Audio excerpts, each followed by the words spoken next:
Olá, meus queridos pais, tudo bem? Nós estamos aqui hoje para dar continuidade, ao nosso estudo de Apocalipse. Trabalhamos na semana passada uma visão do céu, a respeito do trono. Nós não podemos esquecer dessa perspectiva, né? Trabalhamos o capítulo 4 e o capítulo 5, em que nós vimos como é que Deus, assentado no trono, governa, controla, ele reina, e como é que Cristo está também assentado no trono. Se você lembra do nosso estudo, senão você pode entrar na nossa página do YouTube, da Primeira Igreja Presbiteriana Renovada de Jussara, e você pode conferir, os estudos anteriores. No estudo anterior nós trabalhamos isso e como é que João, então, a visão dos 24 anciãos, dos 4 seres viventes, e como é que Deus está sentado no trono, e ele tem um livro, este livro está selado, e o anjo anuncia quem é digno, de abrir o livro, de tomar o livro e abrir os selos. Então João chora porque não foi achado ninguém digno, até que então aparece o Cordeiro de Deus, aquele que morreu por nós, Cristo Jesus, e ele é digno de receber o livro, de tomar o livro e de abrir o selo. Se você conferir na sua Bíblia, já pega ela lá, né? Nós vamos continuar hoje. No final do capítulo 5, nós vimos, no versículo 13, na parte final, aquele que está sentado no trono e ao Cordeiro, seja o louvor e a honra e a glória e o domínio pelos séculos dos séculos.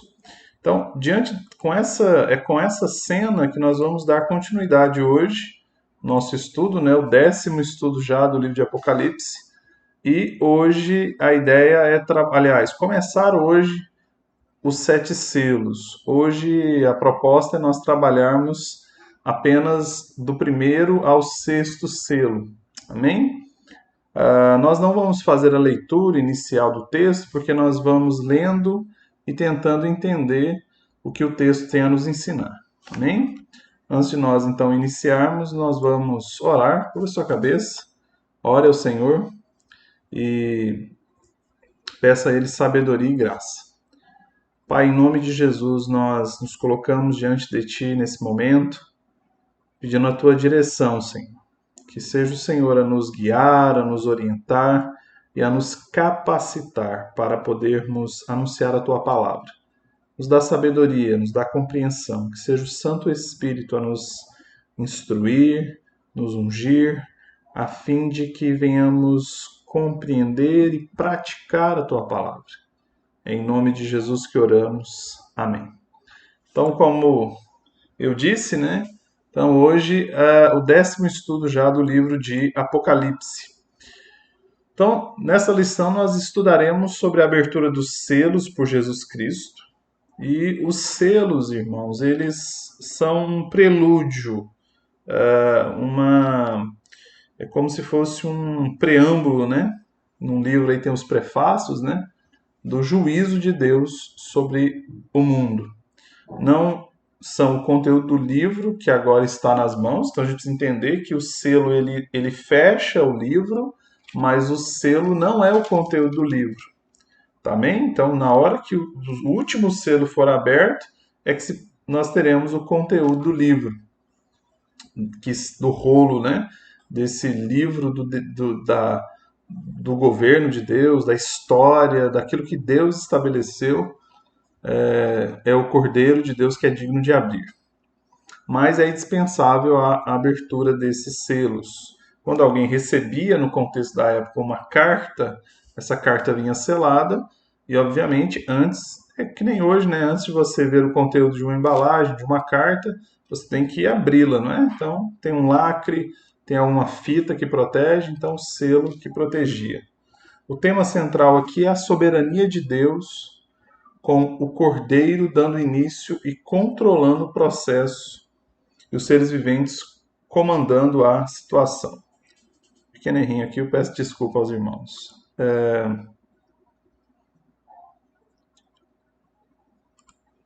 Então, vamos lá.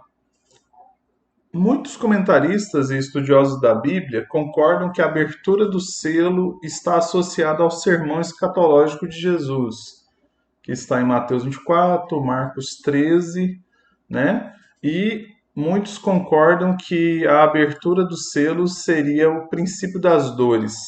Aquilo que Jesus fala, olha, ainda não é o fim, né? Vocês verão rumor de guerras e guerras, ai das que estiverem, um será tomado, ai das grávidas, aqueles que estiverem no campo, né? Que estará, um será tomado, outro será deixado, os dois estarão deitados, um tomado, outro será deixado. Então, o sermão escatológico de Jesus trata disso e muitos concordam que a abertura dos selos está associado a esse princípio das dores. Então vamos lá, o primeiro selo, o capítulo 6, no versículo 1 e 2. Leia comigo aí na sua Bíblia ou então aqui na tela, né? Observei quando o cordeiro abriu o primeiro dos 7 selos. Então ouvi um dos seres viventes dizer com voz de trovão: Venha! Olhei e diante de mim estava um cavalo branco.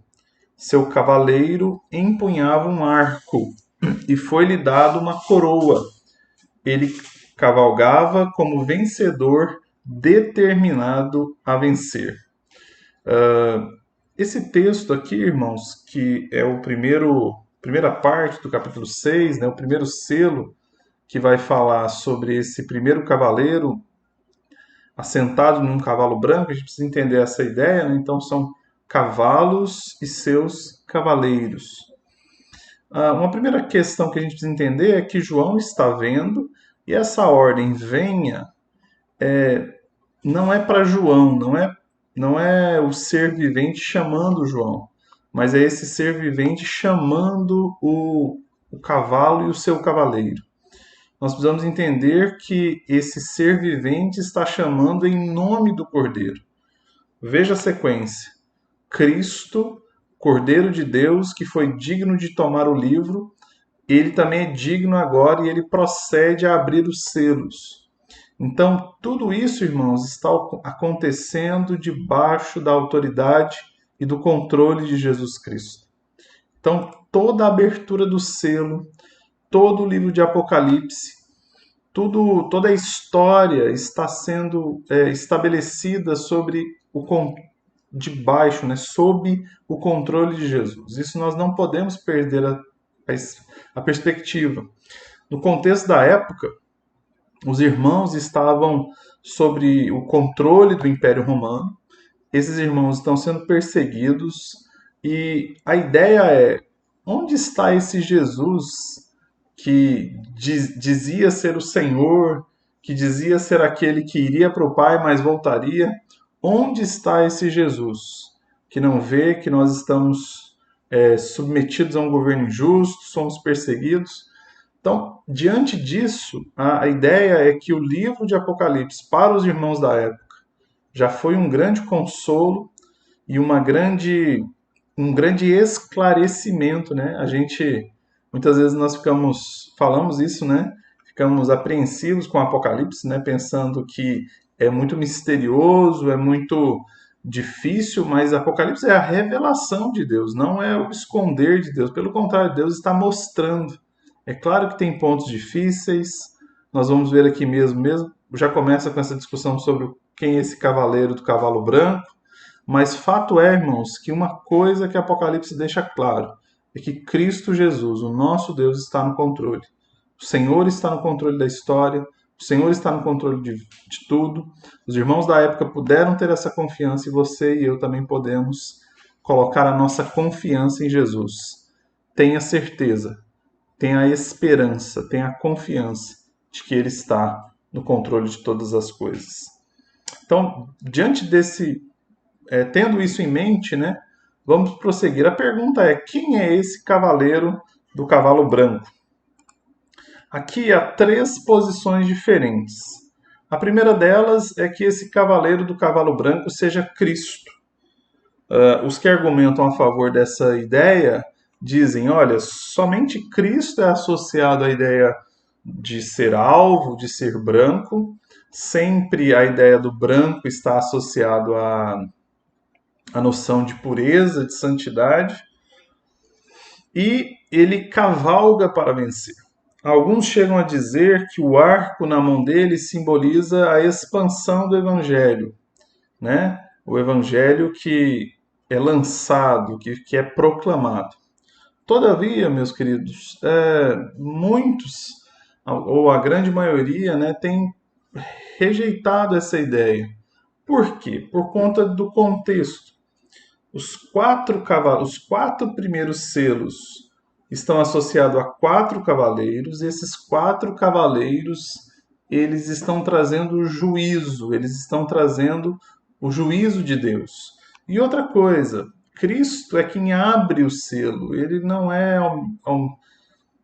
ao mesmo tempo aqui quem abre o selo e quem cavalga, né? Tem esse ponto. Então, muitos não têm aceitado mais essa posição. Outra posição é que esse cavaleiro do cavalo branco seja o anticristo. Ele vem branco, alvo, no sentido de enganar, no sentido de provocar um engano. E essa é talvez a grande obra mesmo, né, do anticristo, nós sabemos disso. Ele vem para enganar.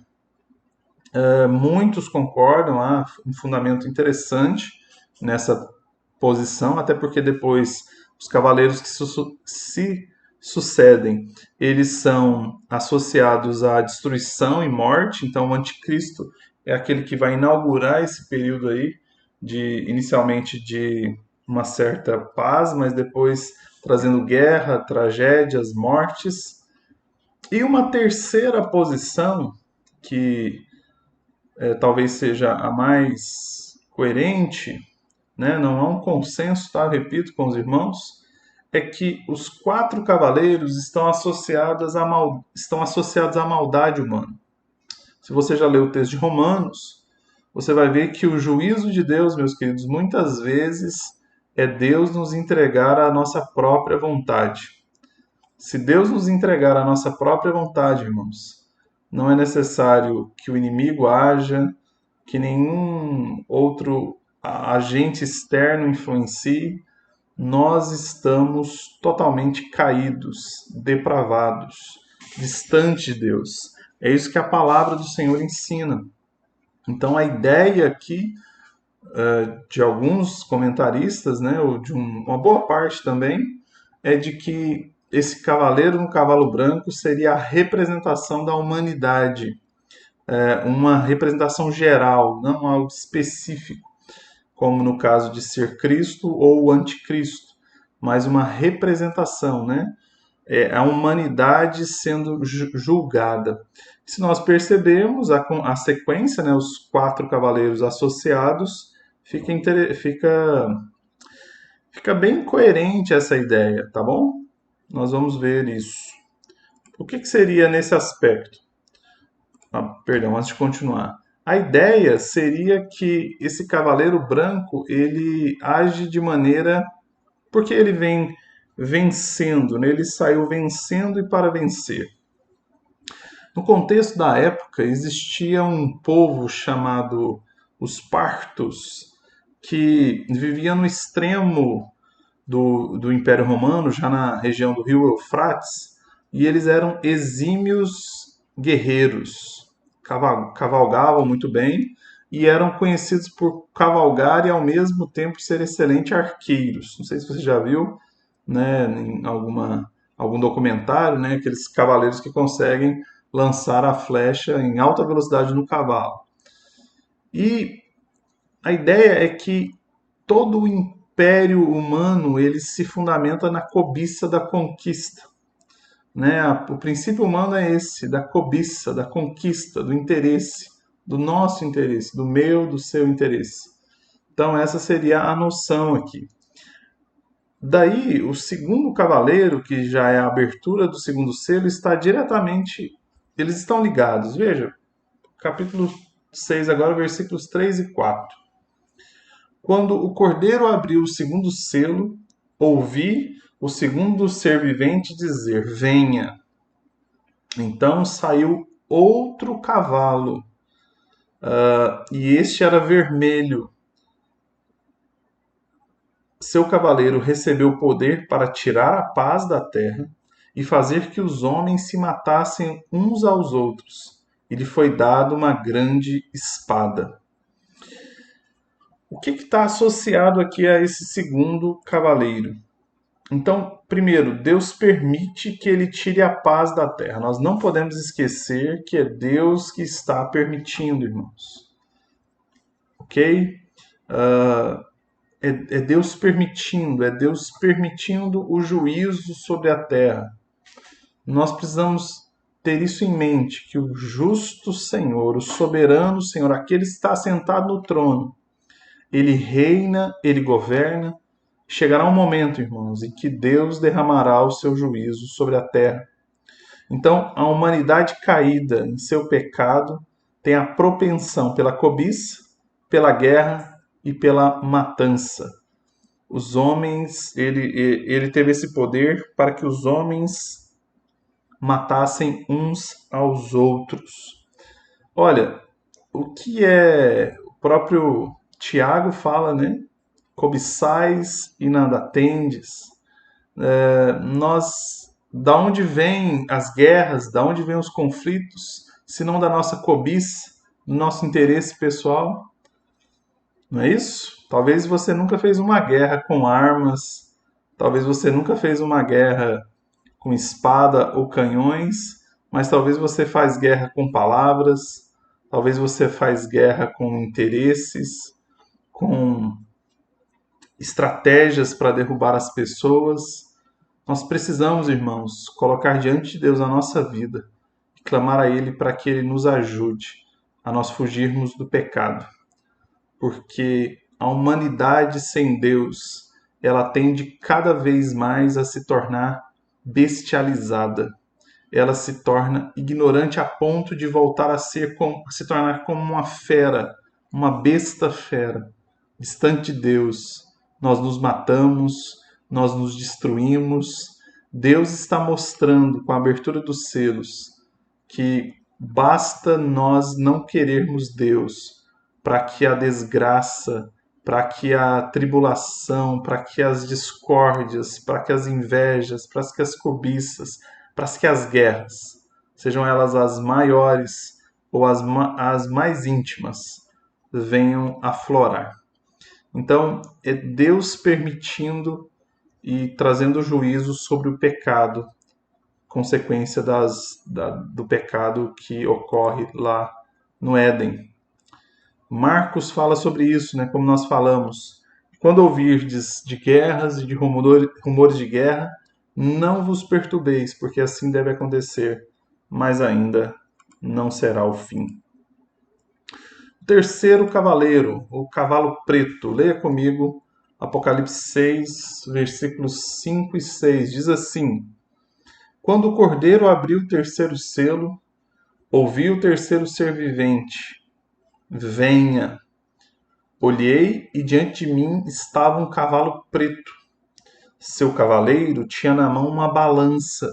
Então ouvi o que parecia uma voz entre os 4 seres viventes dizendo: 1 quilo de trigo por um denário e 3 quilos de cevada por um denário, e não danifique o azeite e o vinho.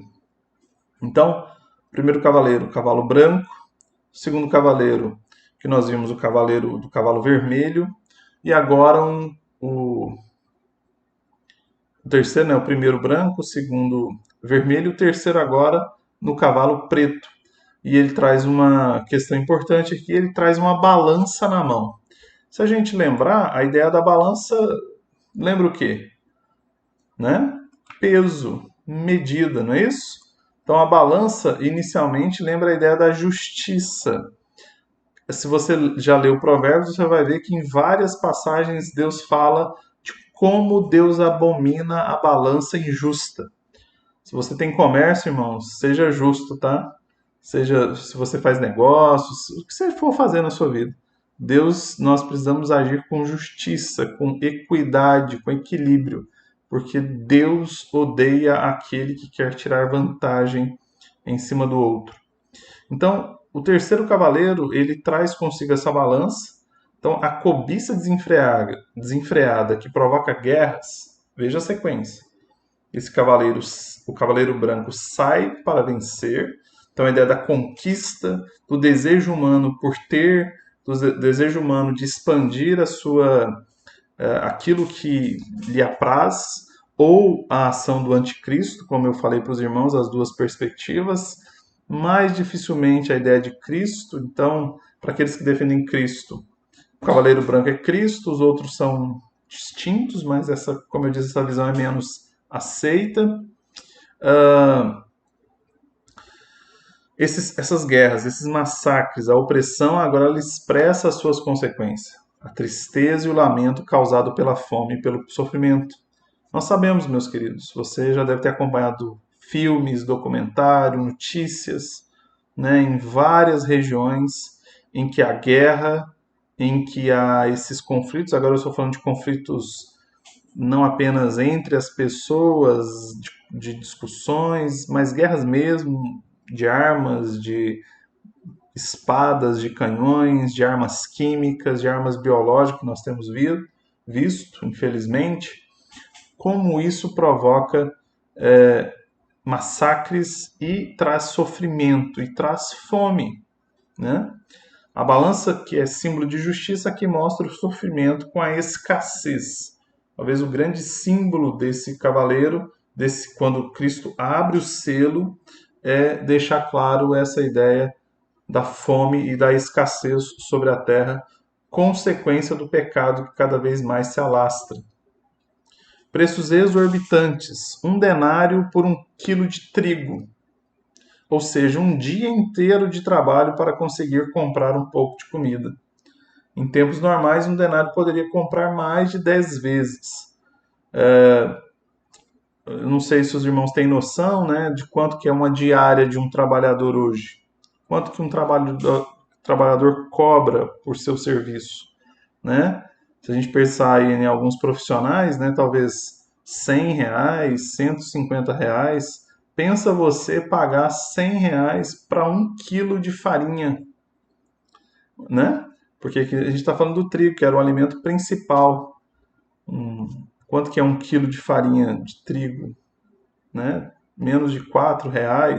Imagina você ter que pagar esse valor exorbitante por conta da escassez, meu querido. É isso que o texto está mostrando. E o texto também fala da ideia além do trigo, de 3 medidas de cevada por 1 denário. A cevada era um alimento mais barato, menos nutritivo, geralmente as pessoas mais pobres utilizavam.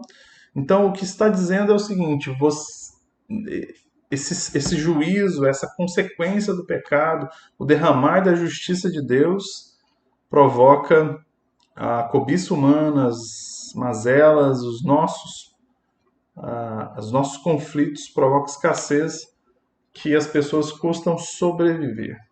Se uma pessoa não consegue comprar o alimento, o que dirá para sua família, não é isso?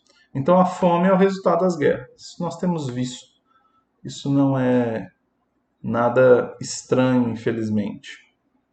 Então, há uma parte final que diz: não danifique o azeite, desculpe, o vinho.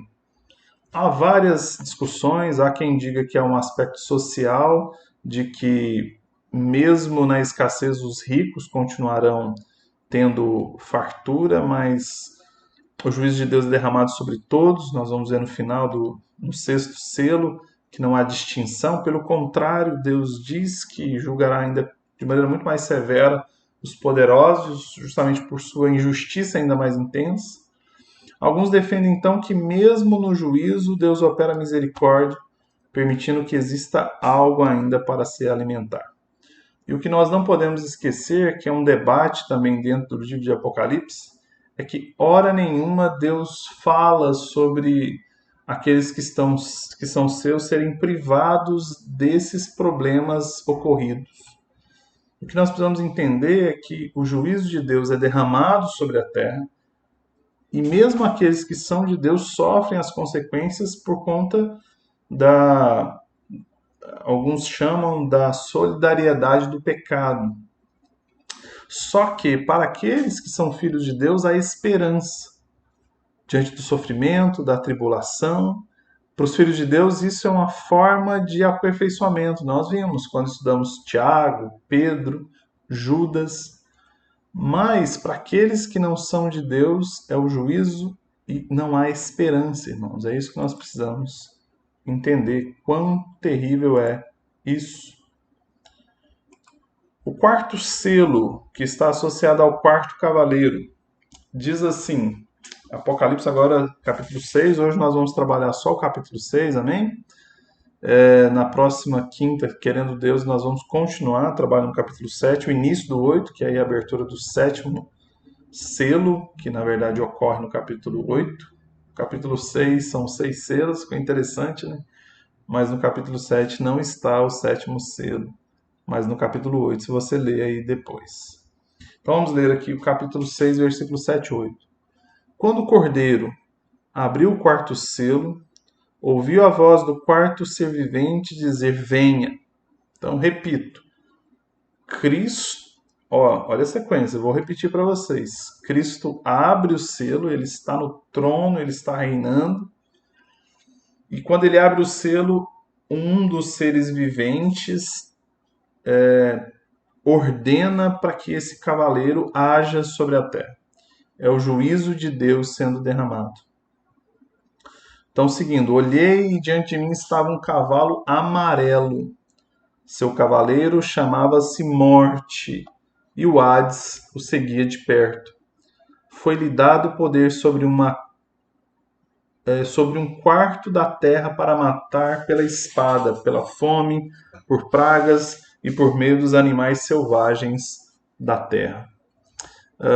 Outra coisa também, meus queridos, que a gente precisa ter em perspectiva para nós tentarmos entender esse quarto cavaleiro aqui, é que Apocalipse, não sei se vocês se lembram, mas nos primeiros estudos nós apresentamos as perspectivas, né? Há uma perspectiva futurista de que tudo que o texto diz é para o futuro, então para os últimos dias mesmo. Há uma perspectiva preterista de que isso ocorreu apenas no contexto de João, no primeiro século, um século depois, acabou, ponto final.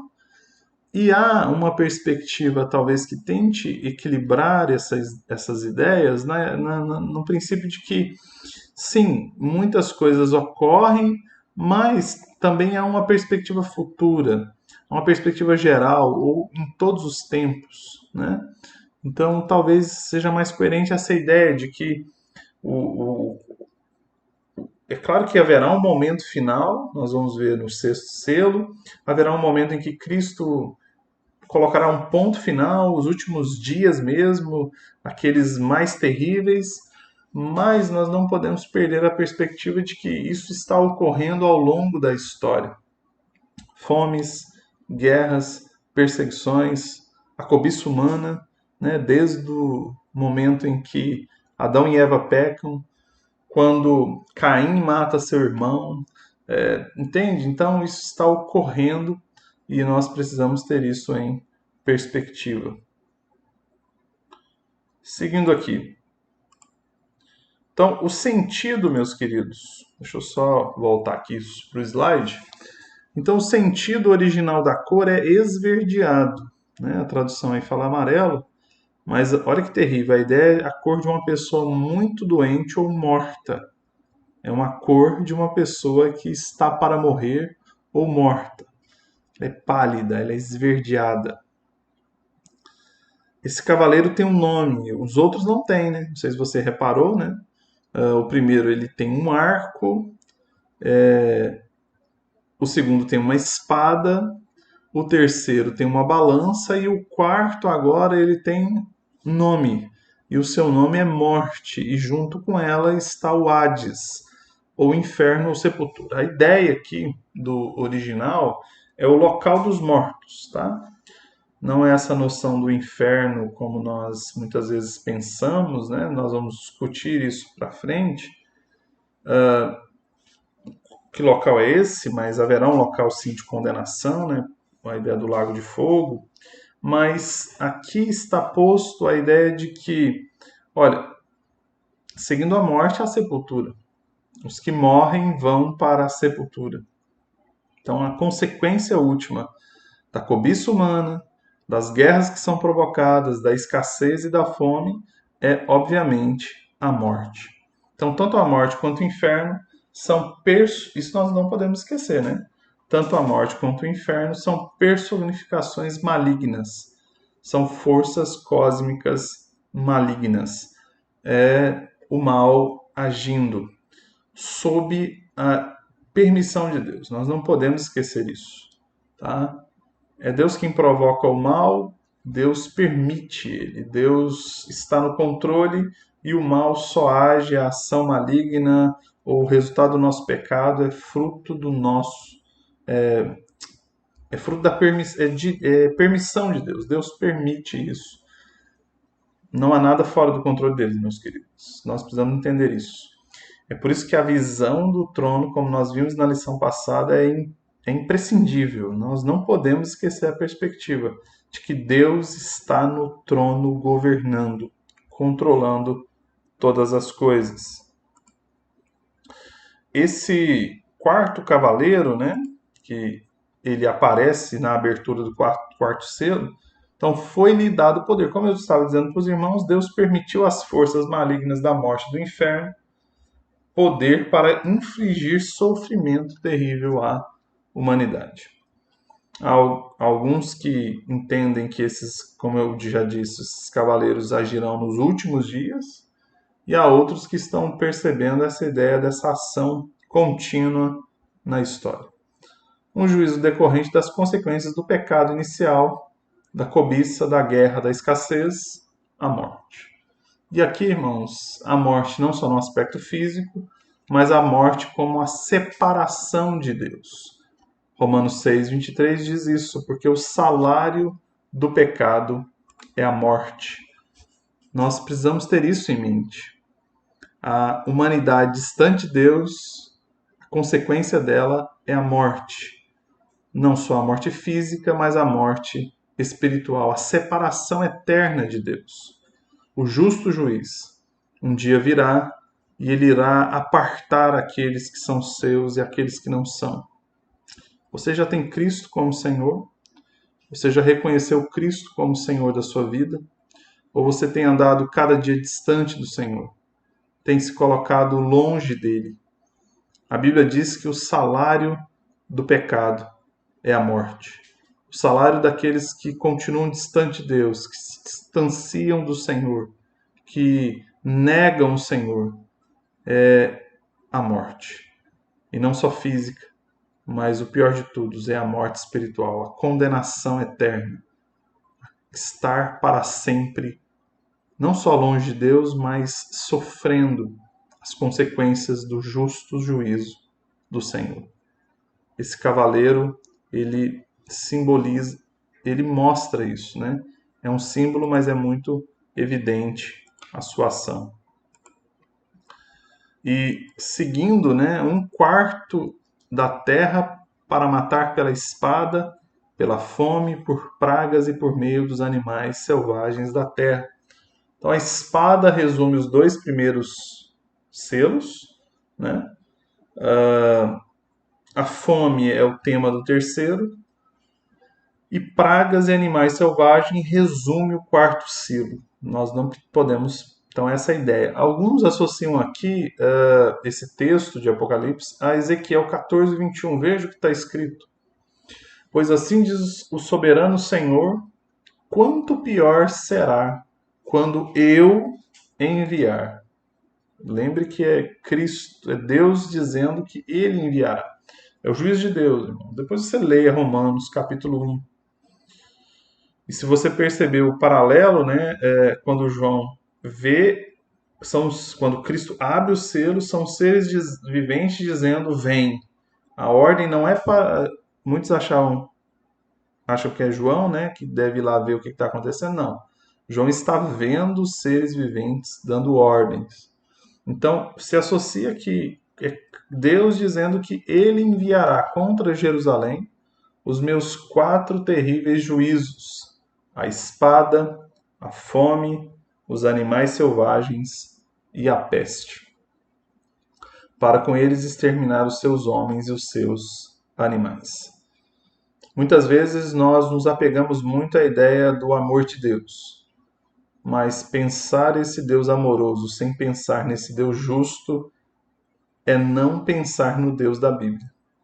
O Deus da Bíblia, irmãos, o Deus que o Deus que a Bíblia está expresso na palavra de Deus é, sim, o Deus que tanto amou, que enviou o seu Filho para que todo aquele que nele crê não pereça, mas tenha a vida eterna. Ele envia Jesus, seu Filho unigênito.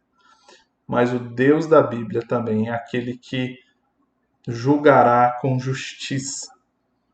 E Cristo Jesus não é só o Cordeiro de Deus, ele também é o leão de Judá. O leão que destrói, que esmigalha, que traz juízo e condenação. Não pense que Deus aceita. A palavra de Deus diz: de Deus ninguém zomba. Então, os 4 cavaleiros, né? Então a morte tragará a humanidade ímpia, os seres humanos não escaparão do juízo de Deus. É aquilo que eu estava falando, irmãos. O nosso Deus é justo e é ele que opera juízo com justiça. Hebreus 10:31 diz: terrível coisa é cair nas mãos do Deus vivo. Lucas 13, nos versículos 27 e 28 diz assim: mas ele dirá a vocês: não sei de onde vocês são. Afastem-se de mim, vocês todos que praticam o mal. Ali haverá choro e ranger de dentes, quando vocês virem Abraão, Isaque, Jacó e todos os profetas no reino de Deus, mas vocês lançados fora. Cristo, ele diz que no último dia, aqueles que não são dele serão lançados fora. A condenação é real. A morte eterna é real. A destruição é real. E não é uma alma a ser aniquilada. É o sofrimento eterno daqueles que não têm Deus. O pecado contra um Deus eterno gera juízo eterno.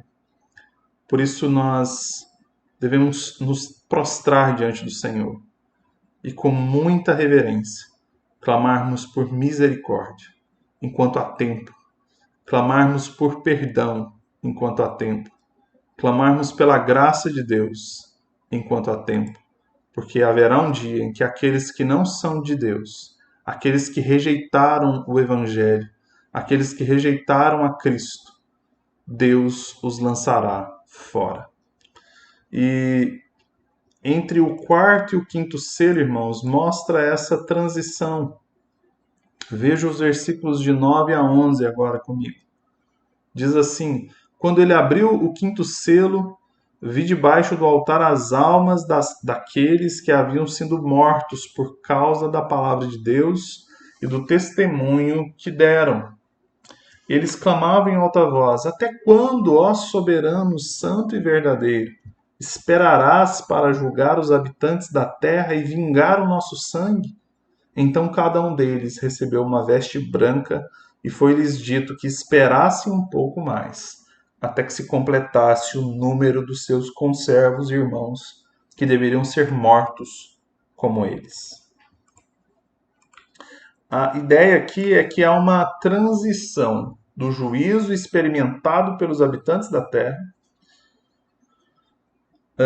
Agora a cena volta-se para o céu.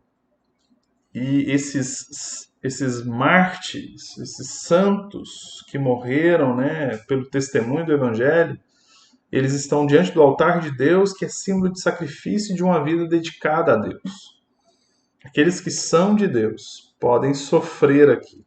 Aqueles que são de Deus podem sim e irão passar por tribulações, mas a esperança da vida eterna. Aqui é muito passageiro, aqui é muito rápido. A vida eterna é algo fantástico, meus queridos. Então, segundo alguns estudiosos, aqui temos a única oração de súplica no livro de Apocalipse, né? Uma oração imprecatória por vingança. E o assunto é o martírio. Talvez, se você reler o capítulo 6 de Apocalipse, você fique até um pouco apreensivo, mas é para ficar apreensivo mesmo, porque o nosso Deus é poderoso e nós precisamos reconhecer a sua soberania e reconhecer que Ele é que governa, é Ele que manda, é Ele que controla, é Ele que decide, e aqueles que são dele, Ele preserva, Ele salva, e aqueles que não são, Ele derrama juízo. E aqueles que são dele estão agora diante do trono. João vê milhares deles clamando por justiça. Deus, o seu povo está sendo destruído. Até quando o Senhor permitirá isso? Olha que interessante, irmãos, para os irmãos da época, lendo quantas pessoas não morreram no contexto, né? Não esqueça que provavelmente João escreve, a chance é grande, né? A maioria concorda com isso. Na época de Domiciano, um dos principais imperadores que estava perseguindo e matando o povo de Deus, o próprio João estava exilado na ilha de Patmos. A igreja está sendo perseguida, muitos irmãos sendo mortos. Será que há esperança para esses? Será que compensa? Será que vale a pena servir a Deus? Será que vale a pena obedecer ao Senhor? Será que diante desse mundo cheio de tantos prazeres, de tantas propostas, será que vale a pena servir a Deus? Será que vale a pena seguir firme com o Senhor? E o que Deus, Cristo, né, a revelação de Cristo a João, está mostrando olha, aqueles que são do Senhor obterão justiça, e aqueles que não são de Deus obterão juízo. Então a coisa é muito séria. Nós precisamos entender, irmãos, que vale a pena sim servir ao Senhor. Os santos martirizados são claramente retratados como aqueles que foram sacrificados por causa de Cristo, por causa da palavra e do testemunho que deram. A palavra testemunha e Marte é a mesma, tá? No Novo Testamento aqui. Mesma palavra mesmo, não é só a mesma raiz, é a mesma palavra. Aquele que testemunha é aquele que foi martirizado. A testemunha, ela está pronta a morrer. Olha que diferença. Enquanto que a humanidade sem Deus, ela está pronta a cobiçar, a guerrear, a matar um ao outro, aquele que tem Cristo deve estar disposto a perder a sua vida para poder ganhá-la. É o que Jesus ensinou. Aquele que perder a sua vida por amor ao Evangelho, esse a achará. Em toda a perseguição e em todo o sofrimento no livro, a igreja é apresentada como uma igreja que testemunha, né? Os crentes não fogem para salvar a sua vida, nem fazem concessões com o evangelho a fim de evitar perseguição. Né? Não tem essa ideia de adaptar o evangelho para que as pessoas se sintam melhor, para que as pessoas se sintam mais confortáveis. O evangelho é desconfortante mesmo. O evangelho confronta. O evangelho é contra a nossa natureza, porque ele diz que somos pecadores, ele diz que estamos distante de Deus, mas ele traz esperança para aqueles que se arrependerem, crerem em Cristo, serão salvos. Mas sim, mantém corajosamente seu testemunho em meio a uma situação desesperadora. No quinto selo, vemos um clamor por vingança, que é feito na própria presença de Deus, como o clamor do sangue de Abel em Gênesis 4:10, e com base em Romanos 12:19, que diz o Senhor dizendo: minha vingança eu retribuirei. Então, diferente da vingança humana, da fruto de injustiça, Deus vinga de maneira justa, porque o juízo dele é reto, a decisão dele é correta, ele é o Senhor. Jesus garante que a oração será respondida e receberão vestes brancas como símbolo de alegria, justiça e redenção. Vale a pena servir o Senhor, Vale a pena sofrer pelo Evangelho, porque, como diz Hebreus, né, nós precisamos estar olhando para o consumador da nossa fé, que sabia do prêmio que é a vida eterna. O sexto selo, para nós encerrarmos, né, o nosso estudo de hoje, como eu disse para vocês, nós veremos só os seis, depois nós falaremos, querendo Deus, na próxima quinta sobre os 144 mil. Quem são esses 144 mil, né, que é uma grande discussão. E o sétimo selo. Veja comigo Apocalipse 6, do 12 até o 17, a última parte agora, né? Diz assim: Observei quando ele abriu o sexto selo. Houve um grande terremoto. O sol ficou escuro como tecido de crina negra. Toda a lua tornou-se vermelha como sangue, e as estrelas do céu caíram sobre a terra como figos verdes caem da figueira quando sacudidos por um vento forte. O céu foi se recolhendo como se enrola um pergaminho, e todas as montanhas e ilhas foram removidas de seus lugares. Então, os reis da terra, os príncipes, os generais, os ricos, os poderosos, todos os homens, quer escravo, quer livres, esconderam-se em cavernas entre as rochas das montanhas. Eles gritavam à montanha e às rochas: Caiam sobre nós, e esconda-nos da face daquele que está assentado no trono e da ira do Cordeiro, pois chegou o grande dia da ira deles, e quem poderá suportar? Então, aqui a abertura do sexto selo. Fica claro, irmãos, que o sexto selo já é o fim, né? O sexto selo já anuncia esse fim, o último dia, o grande dia do Senhor. Então, o sexto selo é o final da história humana. Quando Cristo abrir esse selo, haverá um abalo. Abolas não, desculpa, irmãos, abalos, tá? Abalos, tá errado aqui. Abalos cósmicos, né, que revelam a volta de Cristo e o estabelecimento do seu juízo final. Aí sim, esses sinais que muitas vezes as pessoas ficam especulando, né, a lua de sangue e tal. Não, meus queridos, quando isso ocorrer, será sem questionamento, tá? Sem sombra de dúvida. Ah, será que agora Cristo está voltando? Quando ele voltar, não haverá dúvida. Todos o veremos.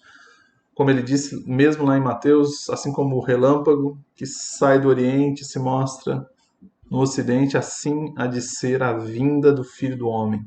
Então esse selo introduz o dia do Senhor e os acontecimentos decorrentes serão explicados no capítulo 8 a 11. Nós veremos isso, querendo Deus. O juízo recai sobre todos os ímpios, os 7 tipos.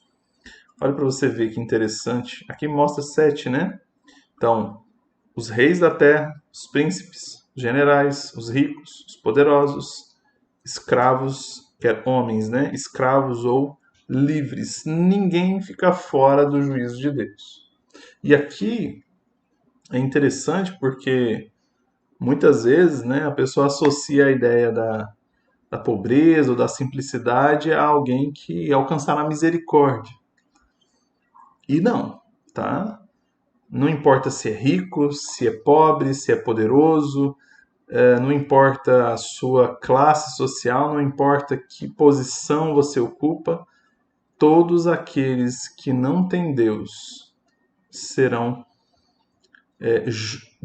será derramado sobre eles o justo juízo de Deus.